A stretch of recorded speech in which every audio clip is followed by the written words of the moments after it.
Detroit sports villains, but it's mostly like the hate list for today. It's not necessarily all villains as much as it is things that we hate. Detroit sports edition. You can flash it up on the YouTube right now, Kyle. For our radio audience, I'll explain this the best I can. This is essentially a top 10 list that we do on Tuesdays in the form of a tower. We've got Tier 1 only has 1, Tier 2 only has 2, Tier 3 has 3, Tier 4 has 4, adds up to 10. The bottom of the pyramid, former Detroiters who turned evil. Tarek Skubal. Both Matthew and Kelly Stafford. And Ben Johnson. I'd like to say this. I don't think Matt Stafford would still be on this list if he didn't start the entire Kirby Joseph is a dirty player thing. See, that's why I think he is on here, so I'm happy that you included him, because I didn't think you would include him. No, I really had nothing against Matt Stafford until he started that entire narrative with that infamous clip of him going right up to Kirby Joseph and saying, you're a dirty player. And you know it. Yeah, and then the Packers started to run with it. Tucker Kraft started to run with it. And then it just became a thing where everyone across the NFL, whether it's fans or players, just thought Kirby Joseph was a dirty player, when in reality, every safety or DB tackles the exact same way Kirby Joseph does. There's just been some unfortunate luck with Kirby on the other side. Maybe there's some people out there who would say, well, he had karma, now his knees are screwed up, and I'd say that's a terrible thing to say. Please don't ever say that. But I still have Stafford on this list. And Kelly Stafford just belongs on this list too, because I still to this day can't believe how offended she was that Detroit fans were booing when they came out, and then she said that... Well, they weren't just booing. Yeah, they were booing her children. Booing her children specifically. Like, nobody really cares about your kids in this situation. Or you, Kelly Stafford. You're booing your husband. But sure, make it about yourself. Yeah. So they both end up on this list. I'll save my thoughts on the tower until you get through it all, but I will say you probably could have just collected the Staffords as one. They probably could have just been a unit to make room for another one, because there is a good amount of people that I think are snubs from this. Sure. But continue. I have Skubal on this list.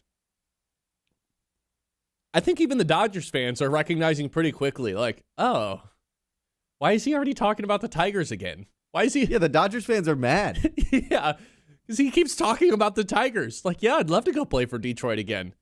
Like, bro, what? You can't say that. You play for a different team right now. He's starting to piss them off too, the same way that he kind of ruffled some feathers on the way out the door, really for the last year and a half here. And then I have Ben Johnson on this list as well, who would be higher if he just disrupted the Lions season in any way, but couldn't beat the Lions last year.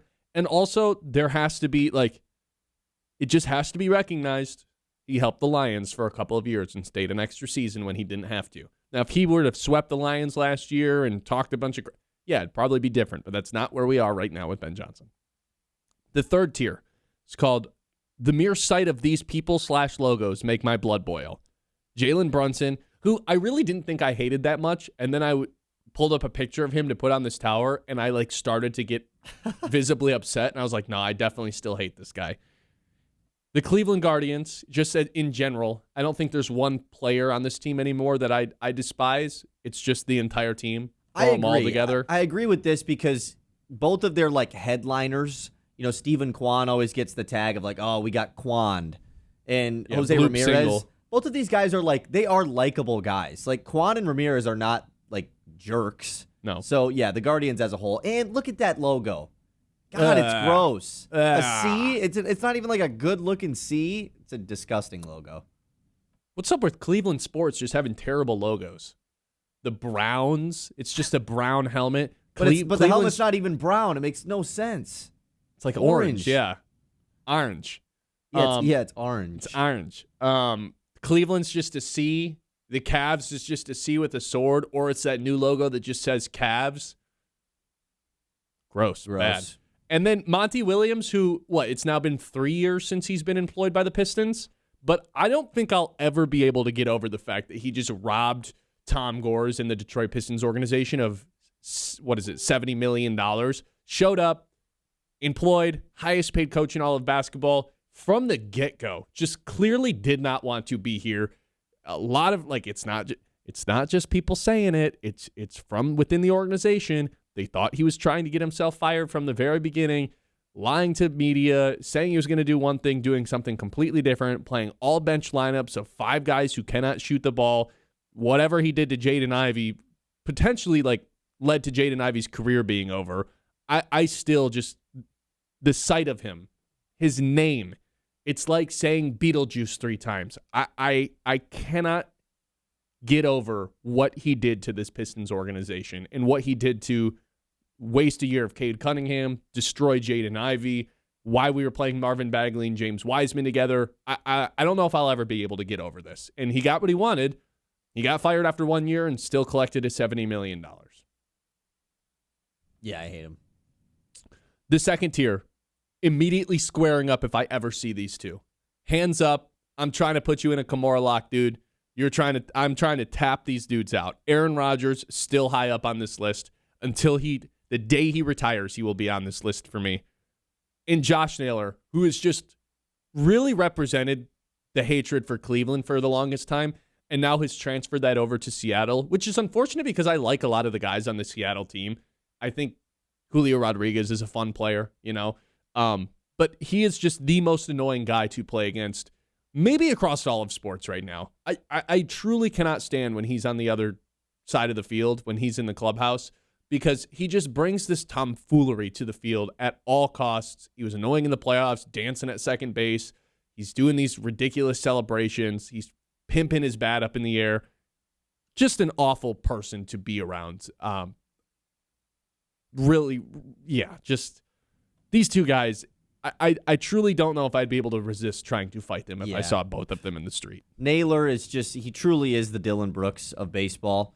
And that's the thing, it's not just the Tigers. Yeah. I think it's everybody exactly. hates him. But he has the Tigers attachment because of his time in Cleveland, and then his first year out of Cleveland in Seattle, the Tigers face him in a 5-game playoff series, and he did goofy stuff in the series as well. Yeah, Naylor is certainly at the top of this.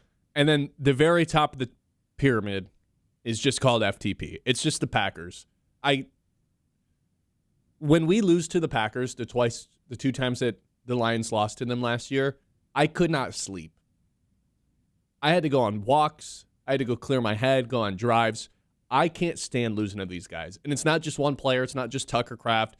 It's not just... I think Parsons has kind of taken on a villain role for the Lions. Remember, he showed up to Green Bay and was just like, yeah, Detroit sucks. I hate Detroit. It's like, oh, okay. 100%. Matt LaFleur, yep, he's in the group as well. Who's the linebacker that kept getting ejected? Quay Walker? Yeah. He's gone now, but yeah. Still, he can have off. Yeah. Jordan Love, super overrated. This is another one where it's not just one player. It's what this team represents. I can't stand it. It doesn't matter who's playing. Yeah, their running back is a bad guy, just like a bunch of stuff. It doesn't matter who's playing underneath the face mask. I see this logo and I want to throw up. The Packers will always be at the top for me. So there it is. That's my Tuesday Tower of Detroit villains. You said you had some comments. I have some comments. The first one is, I think that Ben Johnson is so near the top. I think Ben Johnson is probably...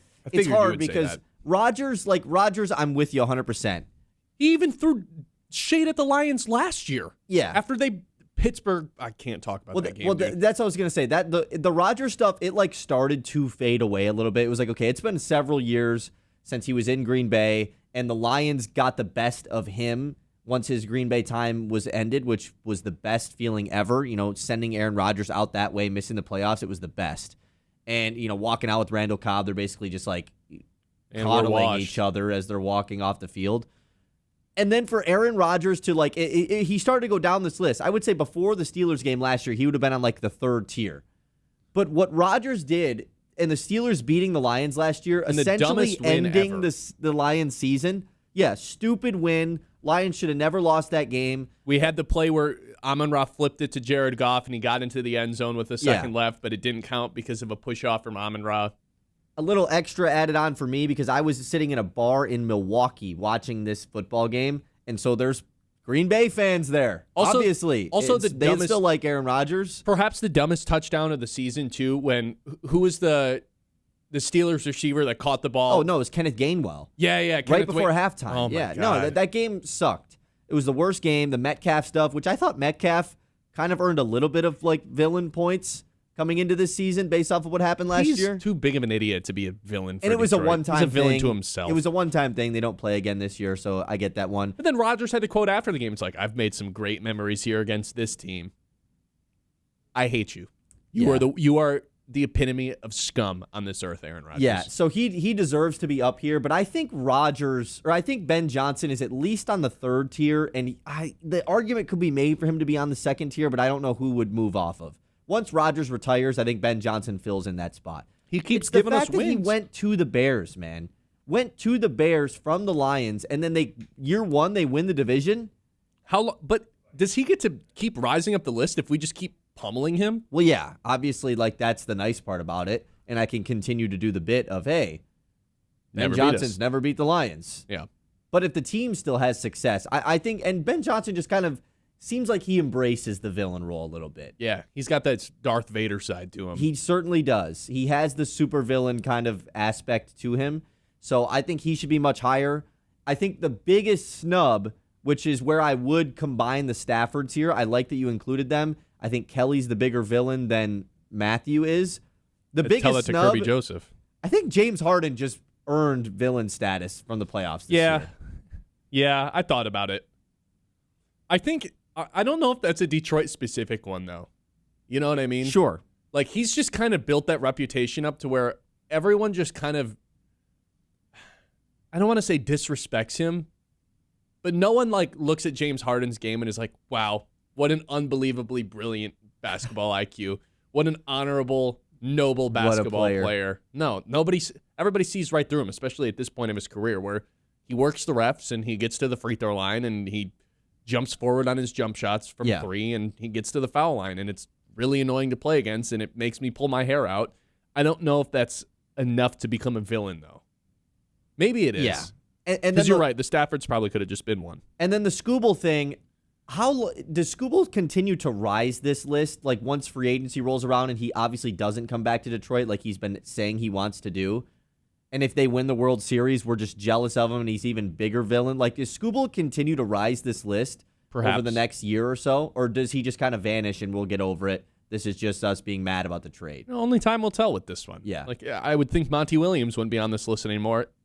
Yet I say his name, and all of a sudden I start to get visibly frustrated. The Even vein Brunson, in my forehead too. starts to boom. Like Brunson, I think a little bit is like, oh, I kind of figured that would fade away by now, but then it just won the title. Like, which I think made it worse. It did make it worse. I hate him because so Cade much. is better than Brunson. I hate him so much. Brunson's a better scorer. Cade is better at quite literally everything else. But he won the title, so we got to give him the respect. Good amount of YouTube chats. We can get to those next. 989-837-6125. This is the Ben Bosscher Show live here on the Minute. We got some fun news to get to as well from this morning regarding the Detroit Pistons. Nothing to do with Jalen Duren, by the way. So we'll get to that too.